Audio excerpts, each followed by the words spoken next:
What's up, Previews World? It's Wednesday. It's New Comic Book Day, which means it's time for Previews World Weekly. I'm one of your hosts, Troy Jeffrey Allen. I'm your other host, Ashton Greenwood, aka the Duchess of Free Comic Book Day. Not entirely relevant at this point in the year, but I feel the need to say it. Do you want to remind people about Halloween Comic Fest just real quick? Yeah, Halloween Comic Fest is coming up in 2 weeks as soon as October is here. It is the spooky little sister to Free Comic Book Day, if you will. We'll be celebrating it virtually this year.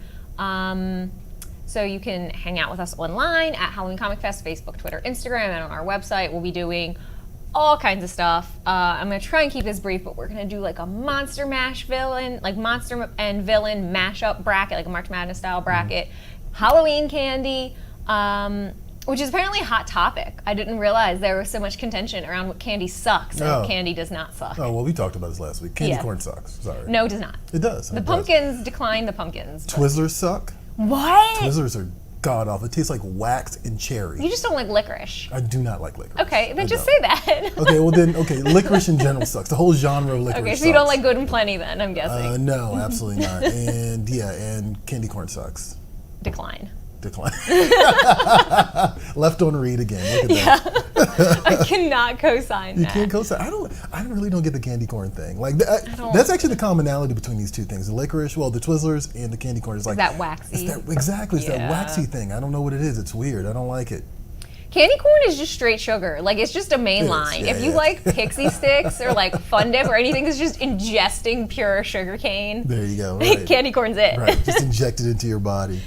I love the idea of like Free Comic Book Day being like the older brother that everybody loves and everybody thinks is cool. Right. And then Halloween Comic Fest is like the gothic, misunderstood sister. It's like the Wednesday Addams. It's the Wednesday Addams. But she's not in the Addams family? Yeah. That's hilarious, actually. I love that. Just to let you guys know real quick, new catalog is out, right? Mm-hmm. New one dropped today. I actually have it right here. Look at that. Yeah, it looks really good. It's all a little shiny. Here we go. There you go. You can see gargoyles on the cover. Mm-hmm. Love that. But also, I got to give a shout out to the reverse side. Ooh. There's a book called Vicious Circle. I mean, Lee Bermejo always gets my attention. I'm not going to lie. No shade to gargoyles, but very interesting title. It's got something to do with assassins and time travel. See the dinosaur there in the bottom? Like, yeah, they're trying to kill each other across time, which I feel like there was another book like that not too long ago. But this one has Lee Bermejo, so I'm all in. Also, that art is just... I mean, it gets you right away. That's a great cover right there. Yeah. Right, absolutely. We have some people commenting in our online, so let's say hi to the people. Hi, what's going on, people? Hello, Ubaldo. What's up, Ubaldo? Welcome back. Hello, everybody. And also, shout out to producer Johnny Rose. That's the voice in the sky that you're hearing right now. God, is that you? Pay no attention to the man behind the curtains. Jay Dudley, let's go. What's up? Let's see. Ubaldo also saying, hope everyone's doing well. Okay. Yes, I think so. We're here. I'm good. Yeah, we're functional. Yeah. Annie Fox saying hi from Soaking Wet. Annie, what? I don't know. Cloud emojis? Maybe it's raining. It's probably raining. Okay. All right. Sorry. Annie, I hope that Facebook will not kick you off, but just remember that we are streaming also on our Previews World YouTube channel. So if you ever have problems there, you can watch us on YouTube. That's true, yes. Facts. Okay, I thought Johnny was going somewhere else with that, but anyway. No, she always seems to have problems on Facebook for some reason. Oh, yeah, she did mention that before. Jay Dudley's agreeing it's literal wax. Yeah, it's gross. Wait, hold on, which one? I'm here to defend candy corn until the end of time, not the pumpkins. And actually, Jay Dudley looks like candy in the icon too, so I'm going to say Jay Dudley's an expert. They could be not an expert on my opinion, which is candy corn slaps. Candy corn. I mean, we can get into that. We're going to let the people decide when you do this this bracket, right? This is the thing, right? Oh yeah. Okay, so we'll get back into that later, but just real quick, one more time. Candy corn wins the whole bracket. Raining all week, we love it. Okay, Annie Fox, where are you? Let us know in the comments. Where are you? In the world. If it's raining. But Ubaldo's agreeing. Yes, new catalog. Right. So yeah, 600 pages of oohs and ahs. Get the catalog at your shop today, or go to PREVIEWSworld.com/catalog and pick it up. And since it is New Comic Book Day, we're going to dive into some new comic books. Facts. Right? Oh, did we have one more response? We have a couple more comments. I'm still trying to get through them. Nice. DJ Young saying Twizzlers. I don't know if that's good or bad. Absolutely not. No. Can't co-sign that. Carrie Miller saying, hey folks, good to see you. What's up, Carrie? Hey, Carrie. And Annie Fox is taking my advice, saying, "Oh, maybe not. I'm gonna try Facebook." Not taking your advice. Not taking my advice. Declines the advice. No. Well, it's up to you now, Annie. All right. There you go. Well, good luck. All right, let's get into this week's new releases. Ashton has her pick. I have my pick, and we're going to talk about some new comics. We didn't mention your Cost Gala. Oh, you know, I did. I totally jumped ahead of that. I'm sorry. I totally did. All right, yeah. So check this out. Right, it finally happened. I feel like we work with cosplayers on the show. We have Anna Mia and Cannon Doll X. Even Gretchen, she did cosplay as well. Yeah. But I never got the bug, and it just so happens that this weekend it finally happened. I finally did the cosplay thing. My own way, of course, Yeah. but at the same time, there was this event in Maryland called Cost Gala. It was actually a return, because it had gone on hiatus because of COVID, so it just come back. And the theme was something near and dear to my heart, cyberpunk. That's perfect for you. It's perfect for me, right? I mean, if you've ever seen the show when we were doing it from home, my entire office setup is just nerd-tastic awesome. cyberpunk nonsense. That's all it is. Everything's backlit. Everything's backlit, right? Exactly. Yeah, it was really cool and a lot of fun.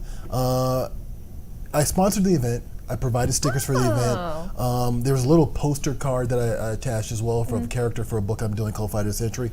Also did a little art book featuring some of my work and some of the work of others. You can't really see it on the screen there.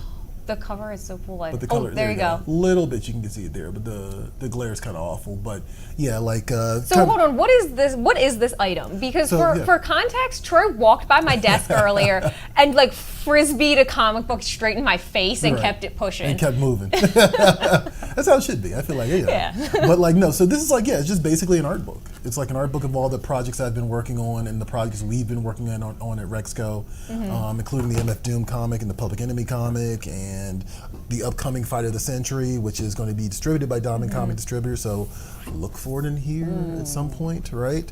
And so it was really cool. We just did a bunch of giveaways, interviewed some people, talked to some cosplayers. Some of the a lot of the costumes were very impressive. So that was really cool. And I got to show out. Actually, I got some footage here. Here's some of the early portion. So here's the idea behind Cost Gala, right? It's supposed to be the Met Gala with cosplayers, right? Oh, I love that. That's a great idea. You have the theme, right? It's a great idea.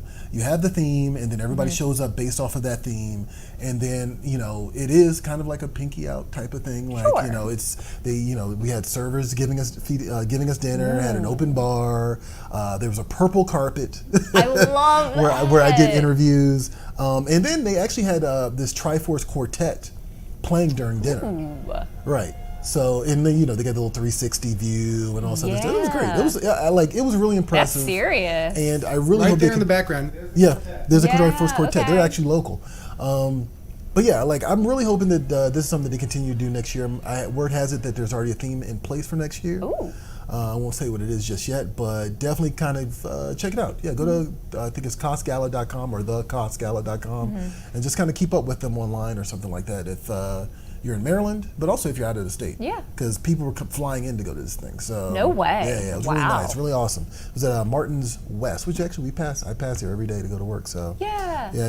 Check that out. It's a really cool experience and just impressive costuming and just cool, just something different. Yeah, absolutely. Not just a convention, just something different. Right. All right, let's get into new releases. All right, I said that about 3 times. We're gonna do it for real this time. For real. It is New Comic Book Day. Let's jump in.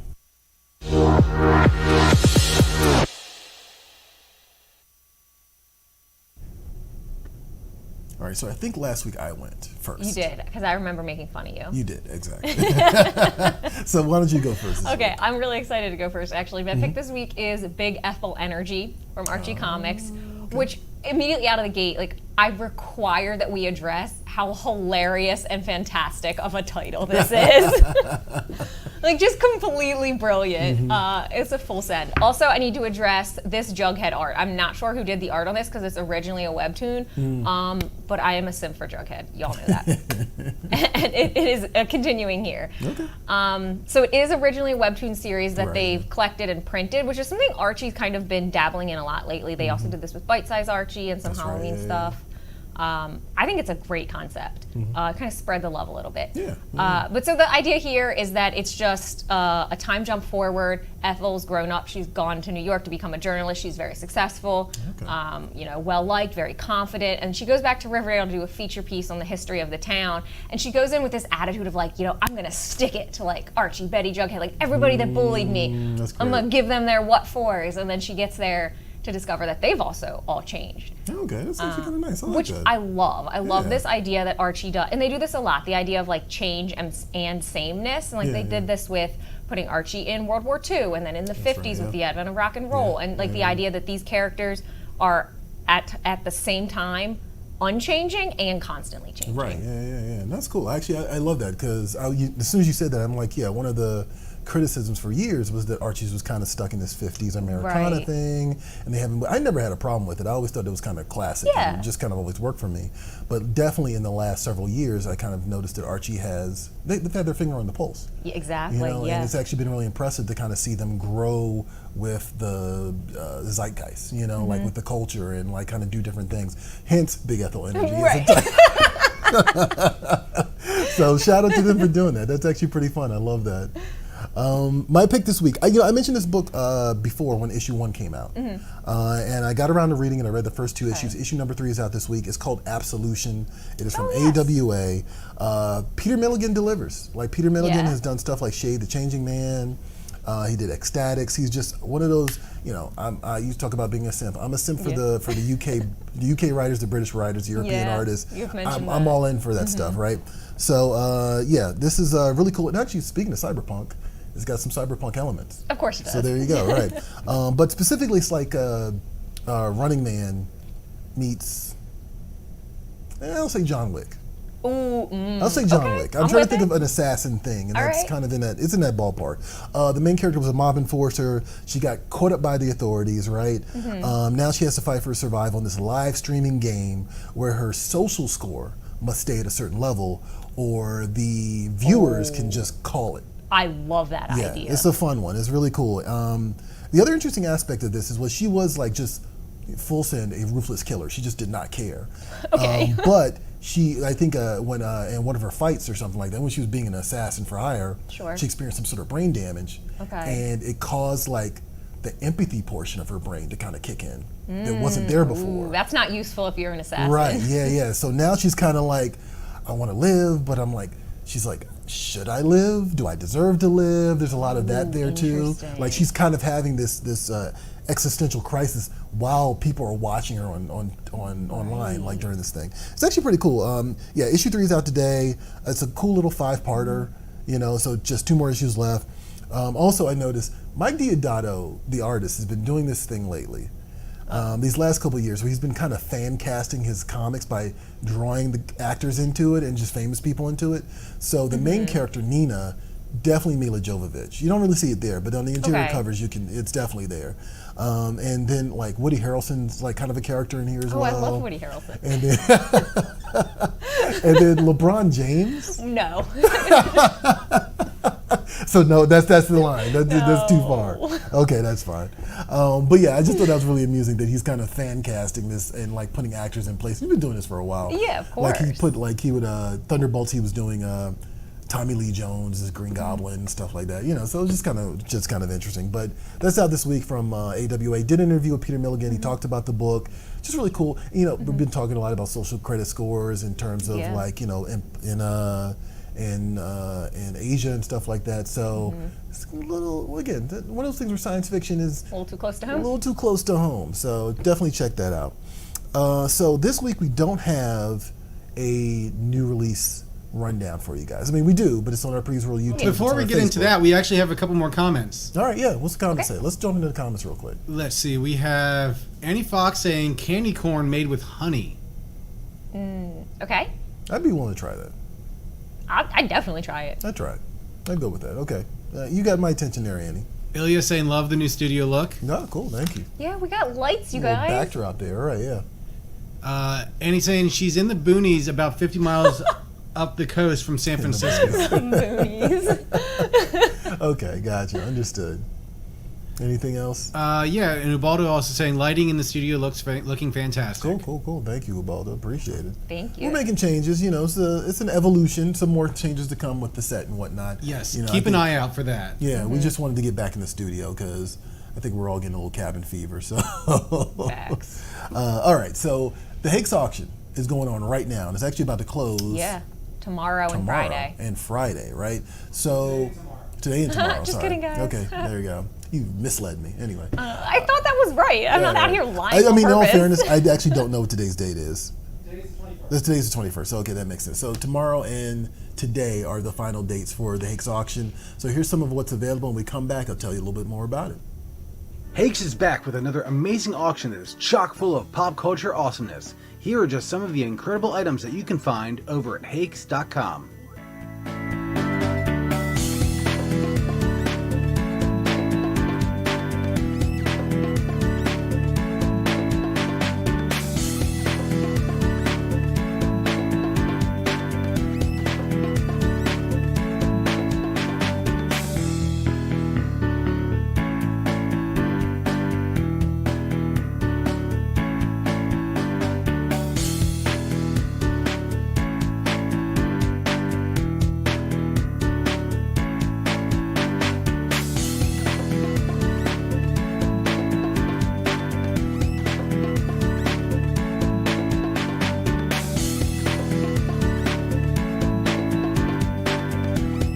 Nearly 2,200 auction lots of comics, cards, action figures, and toys, and all items starting at just $9.99, this is one auction not to be missed. Closing dates for items are September 20th to 22nd. Don't miss this 3-day event going on now over at Hicks.com. Hicks, America's first collectibles auction house. Yeah, Ashton and I were having a conversation about the old school Kenner Star Wars toy. They tried their best. Yeah, it's the faces aren't great. I'll give you that, but I mean it was from the 70s, so it's just how it is. It's like, here's a blonde boy in a white shirt. It's obviously Luke. Clearly, it's Luke Skywalker, right? Also, you said you had one of those Yu-Gi-Oh cards. You actually have one of those? I do. I have a holographic Lugia card that is like in a sleeve protector and a binder. This Lugia card was a point of great contention in my family for quite some time. My cousins are huge Pokemon fans, and my cousin tried to buy it off me at one point, and I was like, this is my Lugia. So, I mean, would you be willing to part with it now that you see this going up for auction? I mean, probably. I'm actually curious. You know what, Johnny? Actually, I have a question. Yeah. If you're willing to throw up the Hicks website real quick. Yeah, what is the Lugia card going for, if you can find it? Yeah, that's a great question. How do you spell it? Lugio? IA. IA? Mm-hmm. $275 right now. Okay. Oh my That's god. not bad.